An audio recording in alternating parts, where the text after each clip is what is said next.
All right, so to my part-timers, welcome just to your walkthrough of the F3, so H Radio 223. You know that already, I know that. So I'm going to take you through. This is quite a lengthy assignment, and once again, I just obviously encourage you to do your best, put your best foot forward. Obviously, check in with me with whatever you need in terms of understanding this further, and also while you are doing this, which is something that just most students. I'm not pointing fingers at you, but just most students don't check in with the lecturer while they are busy with the assignment, so that I can guide you in the right way. Please do that. I'm obviously very happy to help. Let's get right into it. I don't want to waste your time or anyone else's, mind you. Yeah. Let's get into the event, a date of event. So the dates of submission will be 18th to the 22nd of September, and there'll be audio content that you will upload to SoundCloud, but there will also be theoretical aspects to this. Please note that this covers so the brief and the scope of this will cover lessons that are going to start this week, so predominantly with the news, etc. And you'll find all the content there. Okay, let's get into question one. So it is with the news, it is 20 marks. A is to write an original news bulletin, which is 10 marks, and that includes the following. So your headlines, your one top story, your one local story, your one international story, and your one tail ender. So let me not try, I will. Let me explain to you what that looks like. So again, you'll obviously see that I have put an example of what I have written as a bulletin in the lesson coming up. I think it's lesson 43 or 44. Just be aware of that 44, 45, 46. It's in that spec, right? So with your headlines, like you're going to start off and say like it's 8 o'clock, and for BMH Radio, I'm Chris Jordan.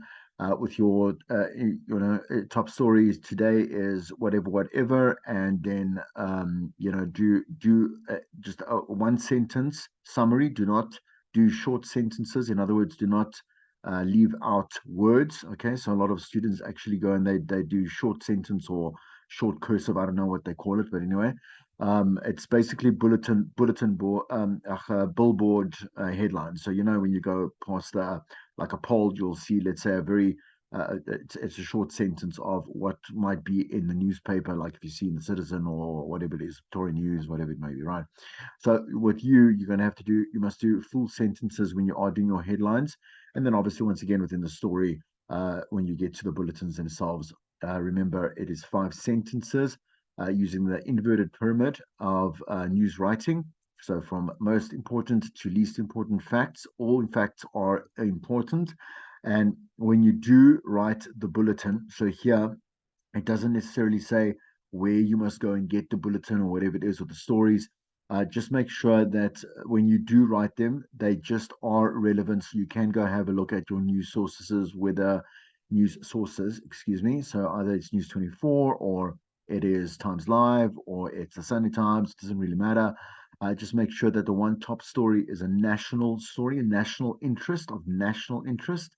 So it affects the whole country, right? So inadvertently, it'll affect the region that you're broadcasting in if you are doing regional stories, like you will be doing in the second story. So one local story, which means regional. So something in Gauteng, right? One international top story. So when you're looking for the international stories, please look at, obviously we know that Britain, the UK, are parts of, let's say of Europe, like Russia, etc., are causing stories that have an international impact. So they have an international ripple effect, right? You're looking for those types of stories and not really puff pieces in this case, because you're not adding more international stories, right? So when you're doing that international story, it must be of international relevance, right? So that it's something that we would be interested and affected by, just by knowing. So whether it is with politics, whether it is Donald Trump that say is going down for his court cases, etc., that is important news because it does have effect, for example, on the economy, etc., etc. Right, and then one tail ender is a puff piece. So that is anything that is science or technology or celebrities or lifestyle. But look in those sectors and write that story. Then you're going to record the news bulletin with your smartphone, right? And then please make sure that you do practice the bulletin a number of times, right? So that when you do, so I will take marks off immediately when you start fluffing and making mistakes and falling over your words like you haven't practiced at all. And so you can lose those 10 marks very quickly every time you make a mistake. When you do make a mistake and you are reading your bulletin, just in general, and you make a simple, that is a small mistake, right? Remember to say rather and then fix the mistake, right? So if I say interscandal instead of international, I'll say interscandal and say, or rather international story, right? So just remember those little pointers. Otherwise, for more tips, should I say, or for all the information, please have a look at the lessons and those guidelines. I would obviously record it in MP3. It's an easier format. It's a small format. And then please remember of the naming stand here, H Radio 223 question one news bulletin, right? All right, so ensure that you do include the correct SoundCloud link as always. I'll just click on it. I'll go to the page. If it's not there, I'll just give you zero, unfortunately, right? So here's question two. It's got to do with interviews, right? So A, write a set of original questions for a celebrity, sports figure, politician, or etc. Right. So what's going to happen is like you can go and pick any one of those there, right?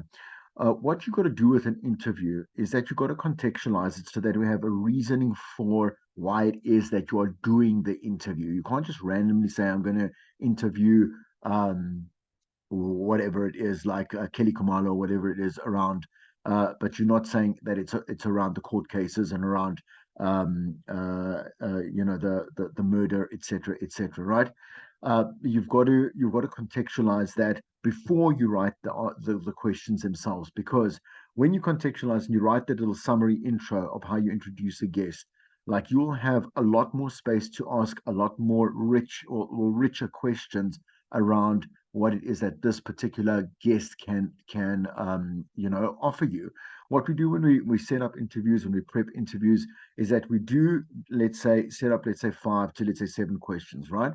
And when we do run the interview like you are going to do in the next question, I can see there in a role playing scenario, record the interview with your smartphone. This is a scenario when you are the radio show host and you can be an in-depth reporter working on a story if you wish, and your guest is on the air with you, right? You will have this very natural progression around what is, let's say there's follow-up questions, right? That you come from those base 1 to 7, 1 to 5, 1 to 7 questions that you do come up with. Follow the lead of where the conversation is going so that it is natural and and that you do follow that train of thought so that it isn't just like, okay, question one, question two, question three, because that's not a conversation. And we want a conversation. I'm looking for a conversation. To make this, what I do encourage my students every year when they do this particular role playing, quote unquote, scenario, is that I would actually just go interview someone that is a real, let's say, celebrity or a real sports figure or a real politician or a real anybody, anyone, a person of interest, right? So you don't have to necessarily go and do these three that are suggested there. If you can give me a great interview with a person of interest, so for example, someone that's running a community center in your obviously, let's say wherever you stay, so in your own community, go chat to them about, let's say, an event that let's say they need to go and raise money for. You can chat to a local political representative, right? Which every municipality has, and you can just go chat to them, put some effort in, and so that the interview will become a real interview. You won't have to pretend, quote unquote, and it won't. And also, the guest will have actual answers for you. Let's just imagine, let's say you want to go and interview, and you're not pretending you're interviewing, let's say Kelly Kamala about this particular court case that she's in. You're going to find that the guest is trying to be pretending a pretend Kelly Kamalo is going to give you these very vapid answers that are one dimensional, that aren't really like, because they don't know what Kelly Kamalo is actually going to say, or what she's going to do, or what she's thinking, what she's going through, right? So this is why I strongly suggest that you should go and interview someone that is a real person. And I don't mind. I will not. It doesn't. It really doesn't have to be about anybody here, celebrity, sports figure, again, politician, just a person of interest. So someone that has something to say about something cool. Don't be lazy and interview a fellow student about like their influencing ship or influencership, right? Because that's lazy, and you're just basically asking a friend to just do your favor, right? Don't do that. If, let's say, there is a particular student that you know does run their own business, or does fashion, or does modeling, or whatever it is, go and, let's say, interview them, and have some, again, just have a good introduction, and then go and run with those with those follow-up questions that you have. Interview do's and don'ts. Don't ask do, did, was, can, are, or is, or similar kinds of questions that only evoke like a yes or no question, right? So you will, let's say you do start the train of thought on a yes or no, you must follow that up with, if you are going to go that route. But you don't want that guest to have to work where you are supposed to be doing the work, right? Ask where, when, how, what, why, or similar questions that evoke, like I say, a much richer conversation, a much richer answer, and a much more original answer. Prepare your script, the list of questions, the topic, the introduction of the guest, etc., like I've just mentioned before. So do that little bit of a summary. Say, we are in BMH Radio, and it is whatever 7 minutes past 4. In the studio today, we're so lucky to have Chris Jordan here, and Chris is currently making some news because he has been, I don't know, spotted. I was going to say naked. That's a very pleasant thought for me, but anyway, it might not be pleasant for other people, right? So you want to go and, let's say, do like this expose on me and the scandal, ne, that happened, right? So prepare the questions, but make sure that you'll say, like, Chris is known for being a media practitioner. You might have known him also from being on radio at this and this and this and this. Chris, okay, so how did this actually? Just tell us, like your reaction when you did see this exposed on social media, first and foremost, because when I saw it, um, I've got to say, like, like, two thumbs up, man. That's nice. And then let the guests speak for themselves. Okay, researching the subject on the internet is necessary, of course, yes. And the questions and the answers that you should build should be around the information that you do gather. Do watch out for stuff that is commonly asked, and try and avoid that, or try to I would say, repurpose, let's say, very generic, very predictable questions. Okay, because I will obviously grade you on that. You'll be graded on your pre-production, your preparation, and your performance. And each interview must be no less than 2 minutes. So in other words, 2 minutes is basically like three, so no less and no more than 5 minutes. There we go. Great. So get a nice feel in between. It's about 4 or 5 questions. I'm happy with that. And then you'll be good to go. So please upload the interview as H Radio 223 question 2 interview to SoundCloud as well. Let's go to the radio talk show, which is 25 marks, right? So working with creating the powerful opening monologue, or churn formatics, the do's and do not points presented on page 165 of the textbook Beyond Powerful Radio, which you do have by Valerie Geller. Prepare and record in an in studio or your smartphone talk show opening monologue, or churn. So please note, with a monologue. Okay, well, there are a list of formatics. Okay, and I'll give you some pointers in just a moment. So open the monologue with your name, the time, the radio station that you're working on. Make some short opening comments. So the comments that you do make must be like stand out-ish, right? So they either got to, one, contextualize what it is that we are talking about, and or, right? So and they should gather my attention, or gain my attention, just like you would do with a hook in a link, right? So because the monologue is and talk radio has to be quite lengthy, in a sense that it's got to really contextualize once again what it is that you're about to do, right? And then ask that question. Give out the phone number, the WhatsApp or the SMS number of your station, and then go to an advert break, giving the items as in point number one. Okay, so you can just go. So after you give the phone number, you just go straight into and say we'll be back right after this commercial break, which is what we don't normally say. I'll be fine with you if you just actually end it off with the WhatsApp number and say, drop us a voice note right now, or you can just phone me directly and I'll just have a conversation with you. I'll get the conversation going around this. So you've got to create the topic. Remember what you learned in formative assessment two, that it says assignment requires presenting the following topic. ESCOM to post a record 21.2 billion loss for the last year by Caro Payton, which is found, on News 24. So you can go and read that, right? And then you've got to springboard something off there, just like you did in this FA2, as I was saying. So, for example, you could interview you could interview the head of ESCOM, or you can interview like a political analyst or financial analyst that can break down the understanding of why they are working at a loss, like a 21.2 billion loss, and how is that even possible, right? You could speak to, like say, an economist on how ESCOM's effect and the power. I mean, right now I'm busy recording this with no power, and I'm sure you're listening to this or watching this with no power as well.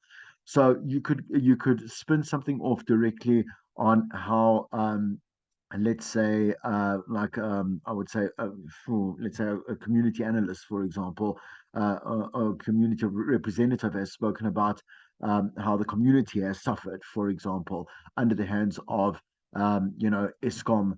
And you can just springboard on the fact that, look, I mean, like ESCOM has been a complete failure just from start to finish, and we don't even have to paint a picture as to why, right? But here is another added, 21.2 billion rand to their really, really bad resume. And so we can say that within our own community, we've seen the direct loss of so many different factors. For example, just in terms of let's say what's the word I'm looking for now? You know, Man, what is the word I'm looking for? But anyway, monetary incomes for businesses or whatever it is, or revenue. There's the word I'm looking for. Okay, so revenue in businesses, small businesses closed down, schools are not operating properly, and the students are falling behind, and whatever it may be, right? It could be insecurity, it could be whatever it may be, right? So you can spin off that, or you can go directly into, let's say, like I say, a very direct interview with, again, like the head of ESCOM, who won't tell you much, because then I'm going to judge you on how you introduce the topic, and again, how you're going to say, well, we do have the head of ESCOM or the CEO. Or representative of that's going to be answering a couple of questions for us. But the big question that we want to know is, like, how has ESCOM come to the point that it is now? And that's, like, let's say, a good call out. Don't just say, like, where's the money gone to? Because they're not going to answer that type of thing, and they won't answer that with any kind of truthful response. Okay. Right. Once again, there it is. H Radio 223, question three. And that is the churn. Sorry, not the chum, the churn. All right, let's go into question four, which is the last one, compiling music, 15 marks. Identify one South African adult contemporary radio station, right? So please, we've had confusion, and I've had this in the first years, who actually think that adult contemporary is the name for a station. No, it's a radio format, okay? And you should know that. Radio station and one contemporary hit radio station. So these are either found in your textbook as answers, or they're very obvious. I'm not going to give you those answers. That's very easy. So listen to an hour of each of these radio stations and jot down the name of the station, the date and the time, listen to, and all the songs that were played, the artist of these songs, and the order in which they were played. So use Shazam to help identify the songs. So this station has to be listened to in the last 4 weeks of submitting this particular assignment. Now, I know that you can go and you can make this up, but the thing is, I understand music rotation and I also understand what type of music should be played on these particular two stations that you might mention or bring up, right? So I would really go for stations that are in Gauteng, just because you are familiar with them as well, and you probably do listen to them, either one or the other or both, right? Choose one of these playlists, identify what you think are the or the most popular current songs, right? Then answer the following about these songs, and that's for 3 marks over here. Does the song fit your music format or station image? Explain your answer. So, in other words, does it fit the station that you are listening to? Does it fit their format? Or it's their brand that they're trying to obviously propagate to people? Does it have a good hook or a gimmick? Explain your answer. So, in other words, listen to the song, for example, right? And it says using one of the playlists, identify what you think, are again the popular songs, the top 40 songs. Okay. Does it have a good hook or gimmick? Explain your answer. And is it popular and talked about online? Explain your answer. Using one of these playlists, pick any 6 of the 9 playlisting criteria described by Geiger, which is in page 175 of the Next Level Radio textbook, and using the playlists above as a case study for each criterion, explain in detail how songs fit into these criteria. So, without me having to now go back to the lesson, just remember the lesson will be coming up. Follow what I give you in the lesson as the methodologies or the structures or the whatever it is that is offered up there by Geiger. It's him or herself. I'm not sure whether it's a man or a woman, but respectfully so, Geiger, right? And then follow those instructions. Please, at this point, I think there's going to be a little bit of explanation that or understanding that we would have to talk about further, right? In the good hook or gimmick, we're talking about, let's say, like the hook of the song itself, right? Or the songs itself. I think like here, in this particular one, I would use, because I mean the question's quite confusing. I have no problem if when you do answer the 3 questions, you refer to, let's say, one of the top 40 songs and then justify each one of these answers using that one, or let's say a song for each particular question. So a song maybe for, does the song fit your music or the station's music format, right, or image? Another song for, does it have a good hook or gimmick? So in other words, is it catchy? And explain your answer.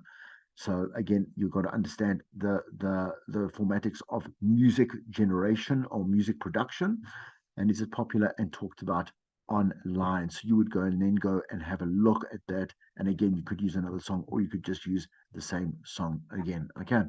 And then again, break it down with the criteria. The technical marks again have to do with plagiarism and reference, please. So those are easy marks for you to get. And then please make sure that you do go through the actual rubric, right? And how you are broken down. So you should know by now also the way that I do mark in terms of the way that we mark the podcasts, right? That you will either do well or you'll do badly, right? So make sure that when you do look at this criteria, right? For example, in the written story itself, judging whether it is in depth, like I explained to you, like where there is 3 dimensions there, where there is a little bit missing, I'll give you, let's say, a 7, 6, or 7. Like it's not exactly perfect, but it's you're doing okay. And then there's the opposite side, right, which will be either threes, twos, or ones, right? They very rarely will come up to a 4. But you've completely lost the plot and you've, let's say, not listened to any of the directions there. Then the performance, again, oops, let me just go there so I don't go too forward there. Okay, so demonstrates like a really like a confident delivery, like that's what I'm looking for, and also definitely you're familiar with the content that you are busy presenting. Very captivating as well. Make sure that you are using the best parts of your personality to really connect with me and you'll get those marks over there. Again, the same applies for question 2, where we are looking at, let's say, the questions, for example, whether they are the correct types of questions. Again, whether you've done your research correctly and you're asking, again, the right questions. Going to sneeze. If I do, please excuse me. Um, excuse me. There we go. Preparedness and performance will mark as in 1 in total, and the credibility of the interview. So this again, as I explained to you, rather go and interview someone that you can actually have a conversation with, and you'll be yourself, much more natural in the way that you do connect with them. Make it enjoyable, right? Whether it is serious or whether it is fun or whether it's light or whether it's puffy or whatever it is, it doesn't matter. Like if you're passionate about something, you are present, and that's what you need to remember. That presence will give that power in your delivery, and then you'll get all these like the credibility of the interview and the performance, etc., and the delivery, etc. Right, as you can see, the timing is also going to count there as well, an extra 5 marks there if you do go out of time that we have recommended beyond, let's say, the 2 or the 5 minutes there. And question 3, there you can see the breakdown there. I'm not going to go through it, right, because I've already gone through it. And once again here, just with question 4. All right. So good luck, and please, obviously, I'm just going to stop that share right there. Please start working. Don't wait for submission week or the week before that. Good luck with it all, and I will see you during the semester.